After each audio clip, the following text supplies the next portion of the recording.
This is the composition video for Cost of Waiting. These are all the tracks. A lot of these are groups, so they'll have multiple tracks inside of them, but this is how I have it laid out, and this is how it all happened before I reached the mixing stage. So once again, this is not an overly complex song, I guess I would say. Really simple in terms of the number of tracks. Yeah, I'll just start from the top.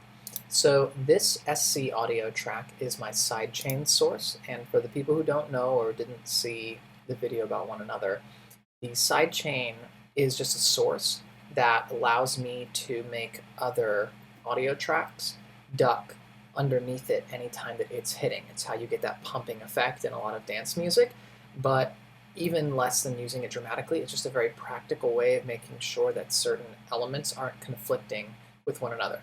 And most commonly, it's used how I'm using it with the kick drum. These little waveforms that you see here are just the kick drum, really. I've taken the drums throughout the entire song, and then I made a copy of the audio file of them so that I would have every hit, and not even when it was just hitting like right on the beat, but when there'd be like this little like, oh, hit right before a measure.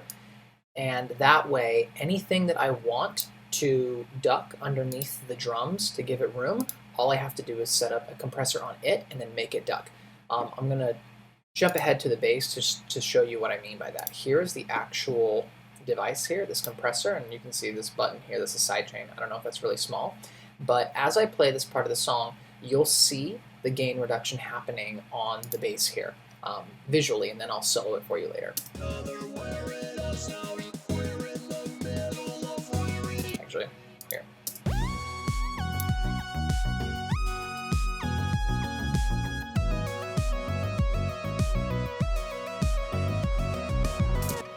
So the reduction that you see here is how much I've fed this audio into the compressor for, for the basses right here. And I can make it more or less dramatic by messing with these knobs and these faders here, but I had it to a point where it was moving just out of the way enough that it still feels like you're hearing all the bass notes, even though some of them are really low in volume, and you're not probably hearing them really well, but your mind kind of knows where the bass line is going. And then, obviously, the reason why we do this is to make the overall mix less muddy and have less conflicting parts. So there's not random parts that just feel like the speaker is, again, getting blown out, like because you have like massive bass and massive kick drum hitting at the same time. Anyway, that is this track. I don't always dedicate a whole sidechain audio track to doing that, but for this song in particular, I think I knew what all the drums were like early on, and I was like, oh, sweet, cool. Just make a track like this, and then you can route everything else to it, and it's a consistent waveform, and then I can mess with the actual audio of the drums however I want. I keep it muted, though, so you don't actually hear it. It's just being fed into these various sidechain compressors for, I mean, it's probably on other things, too. Let's see. Is it here on the keys? Yeah, here it is in the keys. It's right here. Side chaining as well. Oh, here.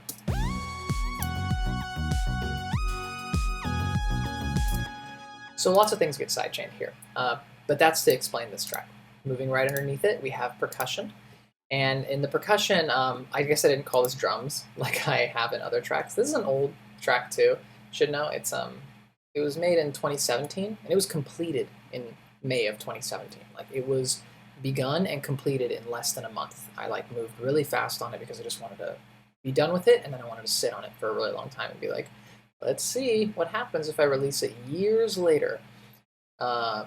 Anyway, here is the main heart of all the percussion. It's just a 909 kit, very classic drum dance sounds that you probably know.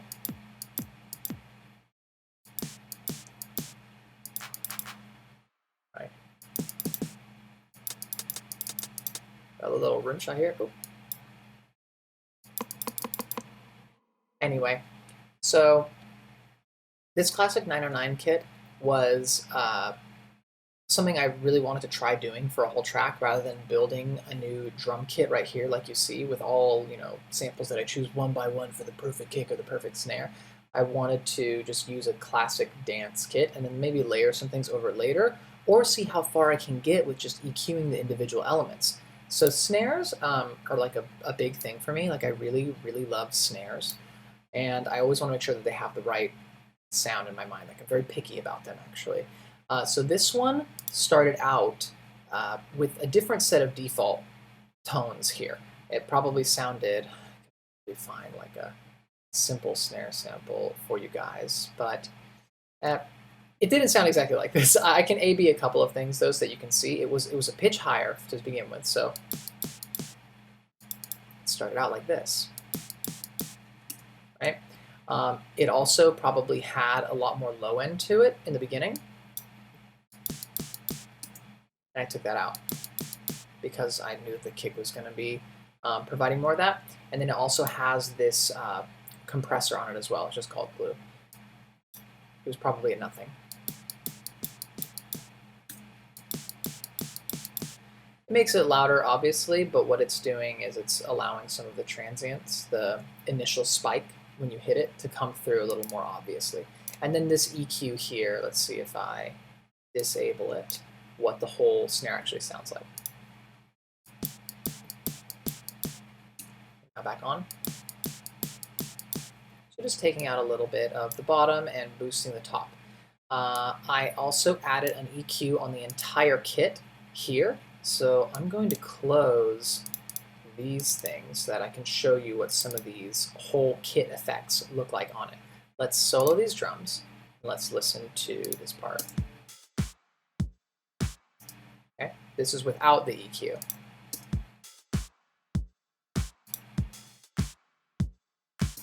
And then I also have this stereo compressor that's going onto it as well. So let's see what it sounds like without it.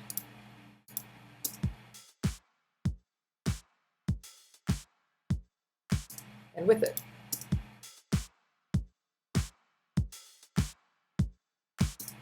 Cool. But that's not the only set of effects that the whole drum kit would go through, because once I layer it with the sub kick, which again is just a deep kick layer for you to hear and to supplement with the kick drum to make it like bump a little harder in the low register. Like, I don't know if you can even hear that. It's so low. But the entire thing itself also gets this little neutrino plugin, which at the time was like this free thing that Isotope was giving out. Now it's built into some other mixing plugin tools, so I wouldn't apply it by itself. It'd be part of another plugin that has multiple modules in it, but this was 2017, man. Wild times. So as a whole, of course, it sounds like.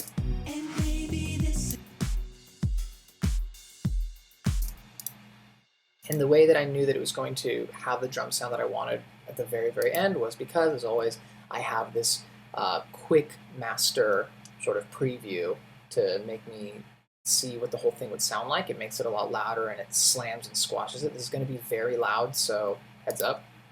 And maybe this is the cost of waiting.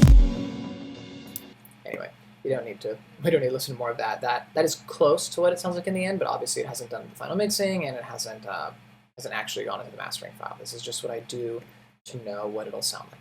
Moving along, the resampling I've talked about in past videos about how I use a track here to feed audio that's already in the song back into itself, and then I can reverse it. I can make things pitch down or pitch up and then swell into one another. It's how you get reverse effects. This is like the working track of it, which is why it's muted. Where I actually put the final output files is into this other track that I called miscellaneous here. Sometimes I call it like FX or random noises or resample final or something. As you can see by the waveforms, and I'm going to take this off and switch out of automation mode. All these waveforms, if you can't tell, they're all swelling in. Like none of them are any other type of resample audio. Like that's what I always do. I always resample it and then reverse it so that it's always swelling in to what you're seeing. They are all doing that. Yeah, every last one is swelling in. So here's a quick example in the very beginning. Right? And in context of the whole song, it sounds like.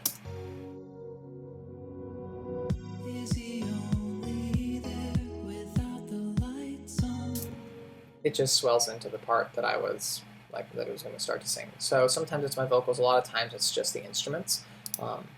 Depends on what I'm feeling like. see if there's any effects on here. No, not really. Basses. We talked about these a little bit, but the bass is actually built of two parts.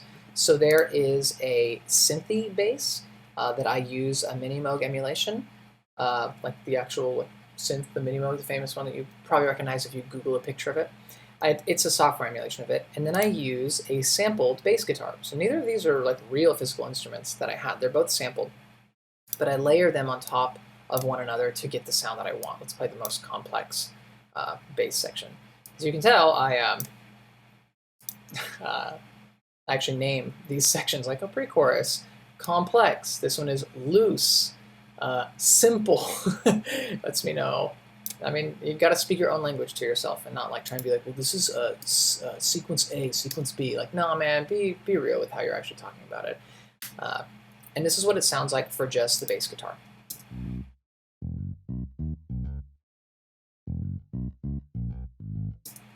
And here is just the bass synth.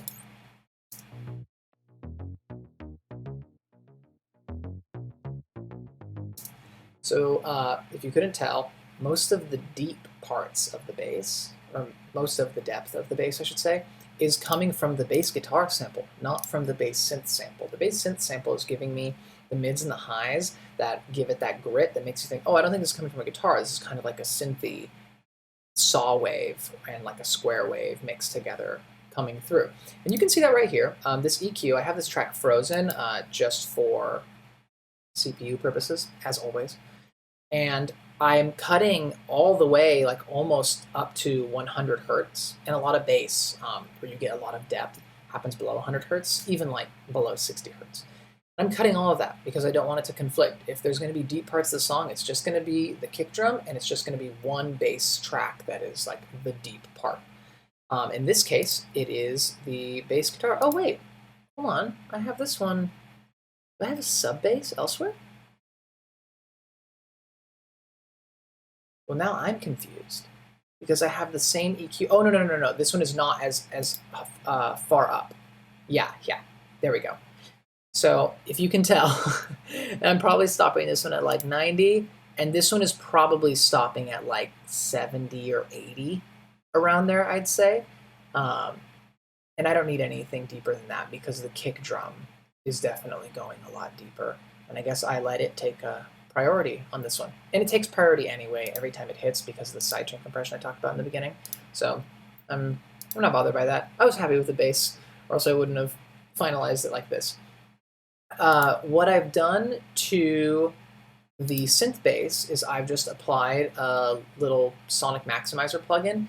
It's like this time phase alignment tool that's supposed to help the low frequency and high frequency waveforms hit your ear at the same time. So what you do is you tune it based on what listening environment you think most people will be in, and it's really useful as a live tool to be like, well, I'm gonna play in a big room or in a small room, and then it can kind of make everything hit at the same time. And a lot of people are like, I don't believe in that one. I never bought that pedal because it used to be a guitar pedal. I actually was always really happy with the results of it. I guess this type of music I play, it really sounded better when I was using that. It sounded much clearer, and I get a lot more low end in there. So this was applied to the synth layer, but not to the bass guitar layer. And then they were both, just put together and had a little bit of the neutrino like before, and not even a lot of complex EQing. I was very happy with, I guess, with how I EQ'd them each individually. Oh yeah, another note here is I EQ'd a bump for the bass guitar around 1K, and I EQ'd a bump for the bass synth around, what is that? That's probably like 5K, I guess, maybe 6K. I put a bump there. You don't want to put them at the same parts. I mean, don't listen to me. I'm not, an expert, but I don't put them at the same place so that they can each have their own little spot of where to shine. I wanted more high end in the synth one because, again, that grit. And then I wanted more mid-range on the guitar because guitars are mid-range. And this is a bass guitar. Moving along from these ones into the keys. The keys are two different layers. So I have sampled a piano that is Alicia Keys' piano. It's called Alicia's Keys because they're just so funny like that. and it sounds like this by itself. It has, just so you know, it has a bit of EQ taking out the low end because I don't want that, again, to compete with the bass or the kick drum. So by itself, it might sound thin. We're about to find out. And then it has a little bit of reverb, and then it has this stereo imager that widens the stereo image just a little bit. I don't think I would have put a lot on this. And it's going to the delay send by like a moderate amount. Not a lot, but let's hear what it sounds like.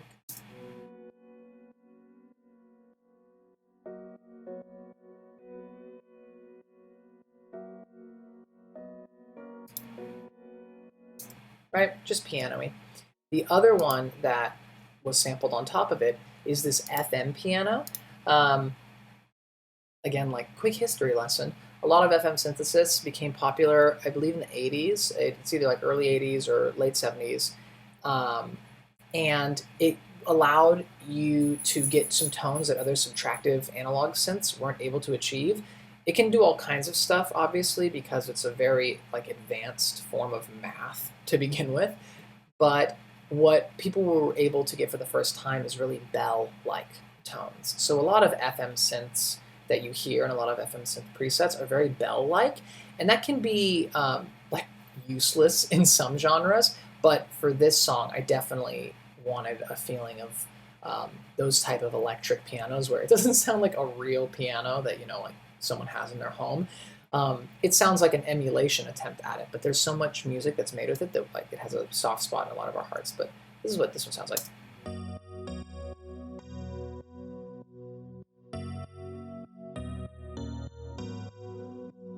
Right? It sounds like something that Vanessa Williams or Donna Lewis would be singing over in the early 90s, maybe? And this one has a bit more effects on it. Let me see. This one has a bit more effects on it. It has a compressor, and then I'm putting it through a virtual amp, like a guitar amp.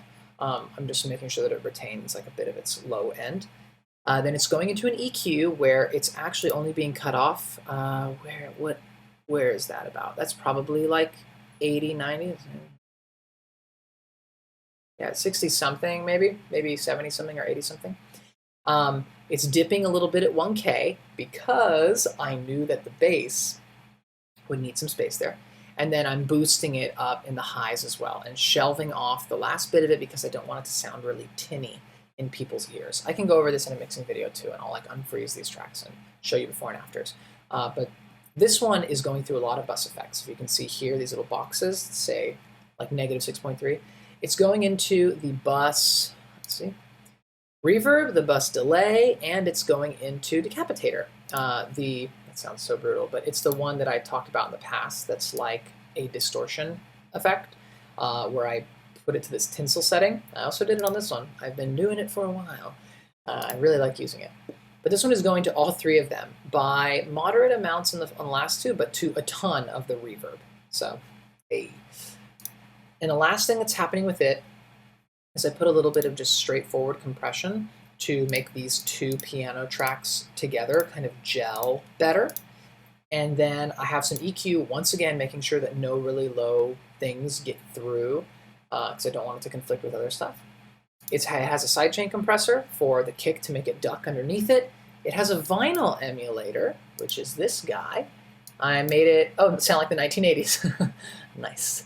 It's a pretty quick and easy to use tool. It's not too dramatic really ever unless you go to like 1930. But it's a free one, I think, too, from Isotope, and that's always fun.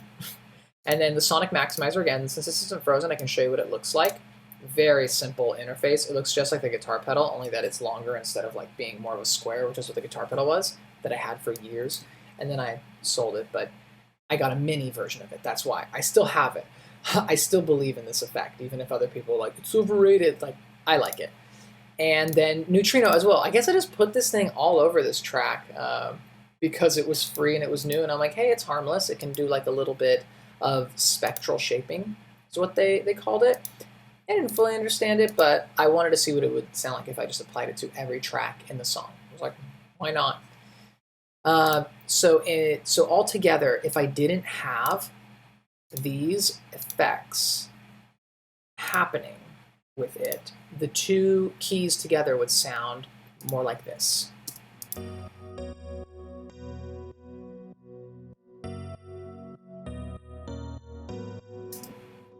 And now with everything on it,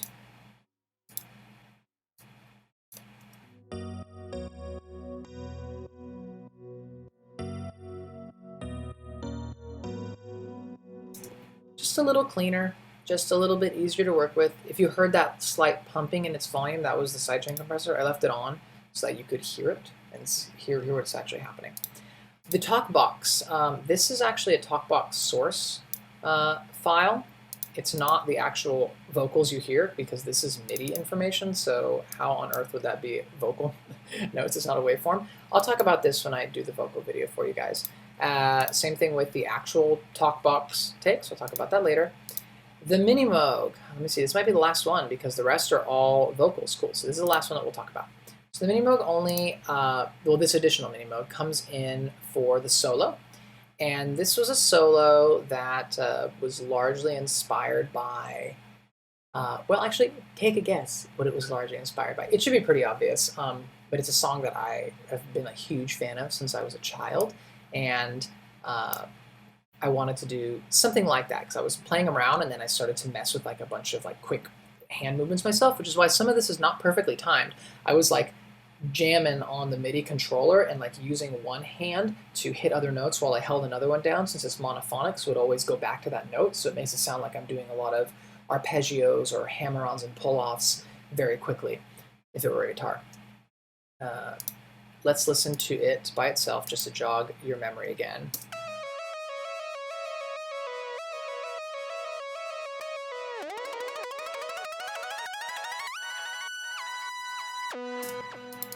This guy has on him an EQ to take out his really low stuff because the bass is going the whole time, so, you know, I don't need that. And if you saw me open this, I was wondering why this was called this. This is because I also have a swell going into this part of the second half of the solo. I told you to put these everywhere. Then it goes into a saturator, medium curve. I'm not going to unfreeze this because I'm seeing that this reactor is saying not found, so I don't want things to be like messed up. But the saturator here is at a medium curve. I think it starts at like soft and then something else. I forget. But anyway, it is at a medium curve, and I'm driving it pretty hard at 12.6 decibels. So anyway, I think I wanted to sound like a guitar that was going through distortion.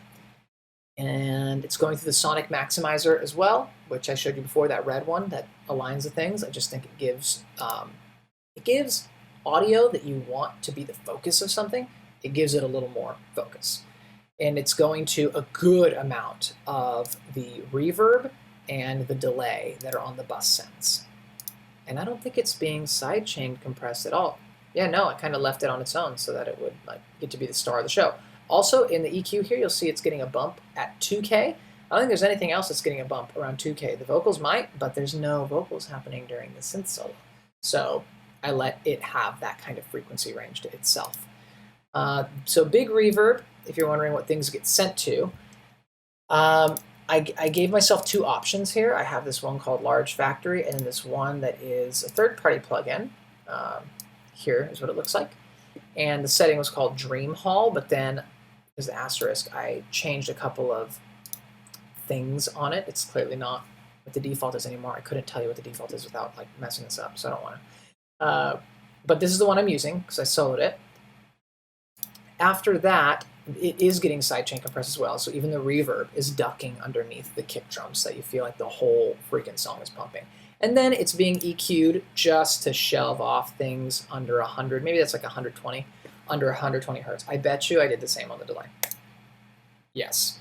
The delay, I let it go a little bit lower to like almost exactly 100K. Actually, what am I doing? I could tell you right here. 90. Okay. Not 90K, sorry, 90 hertz. The other one was on 100K, 100 hertz. I am misspeaking all over the place. This delay that I use for a lot of songs is called Tape Attempt because I hadn't yet bought a really good tape delay emulation plugin. I just kind of had standard built-in delays from the DAWs, and none of them were very like tape delay focused, and I love a tape delay. Like I loved it since I was like a teenager playing with guitar pedals that had like a tape setting. I was like, this right here, this is the best setting. I built this one myself. I built this one myself, and it was built like this. It started out with a standard delay that is synced between the two channels, left and right. But if you can tell that this thing is moving a bit, that's because I have an LFO with just slight, I mean, it probably looks like a straight line to you, but it's just a little bit of movement. I have this LFO moving, and it is affecting this sync value from the left and the right. So it makes it go a little bit on and off time, like old tape machines would. So it's just a little off, and it got the effect that I wanted. Also, whenever it goes in between timings, the mode it's set to is repitch. So instead of like jumping to get faster or jumping to get slower, it has to like ramp up, like or ramp down to reach the right speed, and that gives it again like a tape feel. And then I EQ the whole output of the delay as well, so that you're only getting like these mids and some highs, but not the highest highs, like old tape machines. And then I give it a little bit of saturation on the analog clip. Oh, analog clip is the lowest setting. Then it's soft sine immediately. On the analog clip setting, just a little bit. And that's it. That was my tape attempt. And I used this setting for like a few years before finally, dropping the money to get a different tape delay that I was much happier with. That is like a really good tape emulation. And then even after that, I think, you'll probably see it in a future song, but even after that, Ableton updated and they had a really good additional delay plugin called Echo, and it had all these different modes. So I just kind of built out another rack that had 3 instances of Echo that were at different settings that are kind of my favorite settings that I always use on stuff for general purpose. And then I just kind of choose A, B, or C whenever I'm writing the song. So this is a glimpse into my past, really. And that concludes this for the composition of the song. As far as like writing it, it just very straightforward. I started with the main chord progression that I really liked for the chorus. I was like, oh man, I really gotta use this for something, but I want this to be the chorus. So the verse needs to be something different. So if these are having a lot of held out chords, I should make the verse be more percussive and actually repeat the chords throughout rather than just being held for whole notes across, each measure. And after that, the bass started the same way. It actually started with the most complex of the sequences of the bass.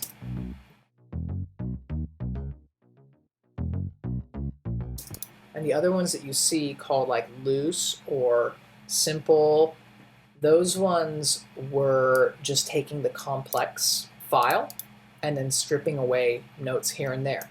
Because I think that like really good bass players, and I'm not a really good bass player, but really good bass players know how to play with silence and rest notes in between what they're playing, as opposed to just playing all the damn time endlessly. I think a lot of guitarists tend to do that, and I am a guitarist, so I know that that's my tendency. So what I try to do is to begin with not play many notes, and then even after that be like, just strip away even more and see if you can get a really simple bass section for the verses, for the first time that you go to the chorus, for the pre-chorus. And I think I did. I was pretty happy with it. And let me see. I mean, man, the song is basically just the chord progression with bass underneath it, and then there's a synth solo. And then, of course, the drums. But the drums, I told you, I figured out pretty early. I liked those sequences. It was so simple. I think what took the longest was getting the vocals right. But I'll talk about that in another video.